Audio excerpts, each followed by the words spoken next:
Hi all, எல்லோரும் எப்படி இருக்கீங்க? இன்றைக்கி நம்ம கிச்சனில் ஒரு சிக்கன் கிரேவி ஐட்டம் தாங்க பார்க்க போகிறோம். இந்த சிக்கன் கிரேவி பார்த்திங்கன்னா நம்ம சாப்பாடு கூட டிஃபன் ஐட்டம் எல்லாத்துக்குமே சூப்பராக இருக்குங்க. ரொம்ப டேஸ்டியான சிக்கன் கிரேவி எப்படி செய்கிறதுன்னு பார்க்கலாம். Welcomes to Deep's delicious kitchen. இந்த சிக்கன் கிரேவி செய்கிறதுக்கு 1 கிலோ சிக்கன் எடுத்துருக்கேங்க. 3 பெரிய வெங்காயம், 15லேருந்து 20 சின்ன வெங்காயத்தை உரித்து எடுத்து வச்சுருங்க. 3 தக்காளி எடுத்துருக்கோம். 1.5 இன்ச்சு இஞ்சி எடுத்துக்கிறோம். இஞ்சி பூண்டு பேஸ்ட்டும் 2 டீஸ்பூன் எடுத்துக்கலாங்க.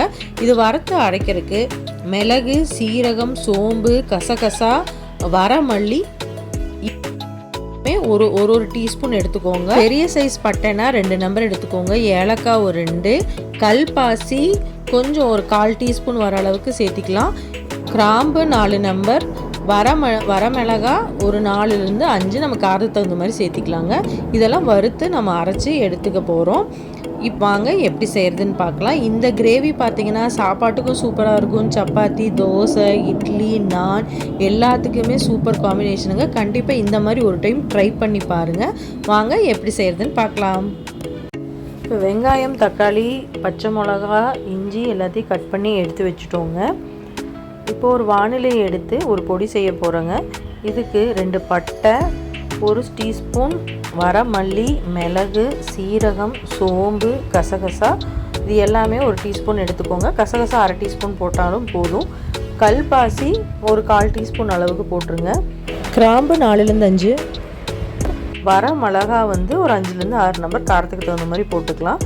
இது கூட 2 ஏலக்காயும் சேர்த்து நல்லா ட்ரை ரோஸ்ட் பண்ணி எடுத்து ஆற வச்சுருங்க. இது மணம் வர வரைக்கும் வறுத்தா போதும், கறியை விட வேண்டாம். இப்போ மணம் நல்லா வந்துருச்சு. இதை நம்ம ஆற வச்சிடலாங்க. இதை ஆற வச்சதுக்கப்புறம் இதே வானிலையில் கொஞ்சம் எண்ணெய் விட்டு பெரிய வெங்காயம், சின்ன வெங்காயம், தக்காளி இது எல்லாம் சேர்த்து நல்லா வதக்கி எடுக்க போகிறோங்க. இதை சின்ன வெங்காயம் போட்டுக்கலாம். பெரிய வெங்காயம் போட்டு நல்லா எண்ணெயில் நல்லா வதக்கி எடுங்க. இது நல்லா கண்ணாடி பதம் வந்ததுக்கப்புறம் நம்ம தக்காளி சேர்க்க போகிறோம். அப்போ தான் நல்லா வதங்கி வரும். இது கூட தக்காளி சேர்த்ததுக்கப்புறம் கொஞ்சம் கல்லுப்பும் சேர்த்திங்கன்னா ஈஸியாக சீக்கிரம் வதங்கி வந்துடுங்க. இப்போ கல்லுப்பு கொஞ்சம் சேர்த்திட்டு நல்லா வதக்கி விட்டுருங்க. இப்போ பார்த்திங்கன்னா நல்லா வதங்கி வந்துடுச்சு. இதில் 1 டீஸ்பூன் அளவு நம்ம மிளகாத்தூள், தனி மிளகாத்தூள், மல்லித்தூள் 1 டீஸ்பூன், நான் கொஞ்சம் சிக்கன் மசாலா சேர்த்துருக்கேன். இது ஆப்ஷனல் தான், வேணால் சேர்த்திக்கலாம், இல்லைனா வேண்டாங்க. இதையும் சேர்த்திட்டு அடுப்பை சிம்மில் வச்சுட்டு நல்லா வதக்கி விடுங்க. இதுவும் நல்லா வதங்கி வந்துருச்சுங்க. அடுப்பை ஆஃப் பண்ணிவிட்டு இதையும் ஆற வச்சிடலாம். இப்போது ஒரு தனியாக இன்னொரு வானிலையை எடுத்து எண்ணெய் ஊற்றி பட்டை, சோம்பு போட்டு தாளிச்சிட்டு பெரிய வெங்காயம், சின்ன வெங்காயம், இஞ்சி நம்ம சின்னதாக கட் பண்ணி வச்சுருக்கிறதையும் சேர்த்து நல்லா தாளித்து விடுங்க. இது கூட 2 டீஸ்பூன் அளவு நம்ம இஞ்சி பூண்டு பேஸ்ட்டு ஆட் பண்ணிவிட்டு பச்சை மிளகாயும் சேர்த்து நல்லா வதக்கி விடுங்க. இது வெங்காயம் நல்லா வதங்கினதுக்கப்புறம் நம்ம தக்காளியும் சேர்த்திக்கிறோம். இதுவும் நல்லா வதங்கட்டும். இதுக்கு கொஞ்சம் உப்பு சேர்த்து நல்லா வதக்கி விடுங்க. இப்போது நம்ம பொடி செய்கிறதுக்கான பொருள் எல்லாமே ஆறிடுச்சு. நல்லா பொடி பண்ணி எடுத்துக்கலாங்க. இப்போ தக்காளி வெங்காயம் வதங்கினோடனே நம்ம மஞ்சள், உப்பு போட்டு நல்லா வாஷ் பண்ணி வச்சுருக்கோம் சிக்கனை. அதையும் சேர்த்து நல்லா கலந்து விடுங்க. இல்லை தண்ணி எதுவும் ஆட் பண்ண வேண்டாம். இப்போ மூடி போட்டுடலாம். சிக்கன்லேருந்தே நல்லா தண்ணி வரும். இப்போ பொடி பண்ணி எடுத்து வச்சுட்டோம்.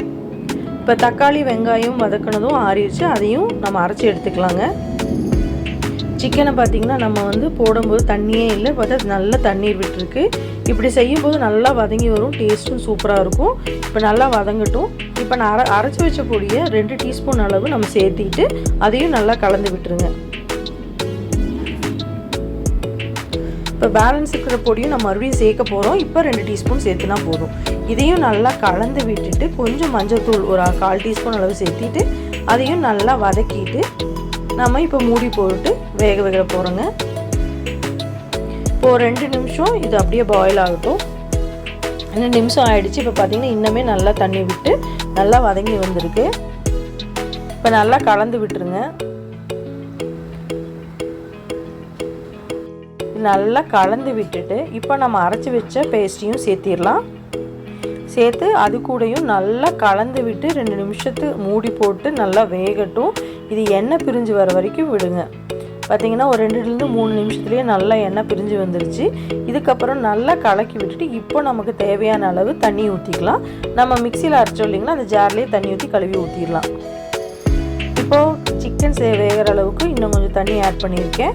உப்பும் தேவையான அளவு பத்தாமல் இருந்துச்சு, அதையும் போட்டாச்சு. நம்ம அரைச்சி வச்ச பொடியை 2 டீஸ்பூன் மறுபடியும் சேர்த்திருக்கோம். சேர்த்திட்டு நல்லா கலந்து விட்டுட்டு மூடி வச்சிடலாங்க. இது 5 to 7 மினிட்ஸ் நல்லா பாயில் ஆகட்டுங்க. பார்த்தீங்கன்னா கொஞ்சம் தண்ணியாக இருக்கும். இந்த கிரேவி பார்த்தீங்கன்னா கொஞ்சம் செமி சாலிட், கொஞ்சம் கெட்டியாக இருந்தால் தான் நல்லாயிருக்கும். இப்போ நல்லா அந்த பதம் வந்துடுச்சு. மேலே பார்த்தீங்கன்னா நல்ல எண்ணெய் பிரிஞ்சு வந்திருக்கு. இதுதாங்க பதம்.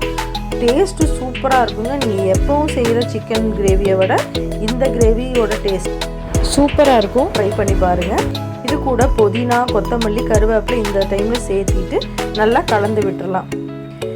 இப்போ கிரேவி ரெடி ஆயிடுச்சுங்க. இது சாப்பாட்டுக்கு இட்லி, தோசை, சப்பாத்தி, பரோட்டா, ஆப்பம் எல்லாத்துக்குமே சூப்பர் பெஸ்ட் காம்பினேஷனுங்க. இப்போ நம்ம தோசை கூட தான் சர்வ் பண்ணியிருக்கோம். சூப்பரான கிரேவி சூப்பராக இருந்துச்சுங்க.